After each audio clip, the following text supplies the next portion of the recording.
How to speed up Windows 11 read-write with 2 solid-state drives.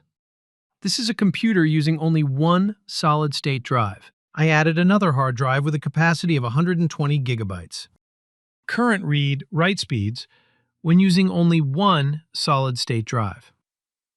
Let's wait for the change. Install the driver called Intel Rapid Storage Technology Driver. You will be asked to restart to apply the changes. Next, install the application called Intel Rapid Storage Technology Application. These are 2 solid-state drives. One drive has the operating system installed. It is noted as System. Next, create RAID volume. RAID 0.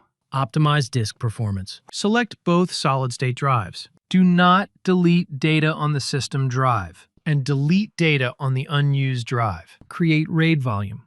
The 2 hard drives have been merged together. You will see an unformatted partition like this. MiniTool Partition Free. You extend the current system partition to optimize storage space. Unallocated. Windows 11 partition.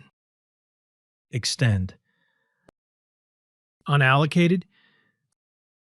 Maximum extension. Apply. The system partition has doubled in size. And finally, the system's read and write results after merging the 2 hard drives. Read and write speeds have almost doubled.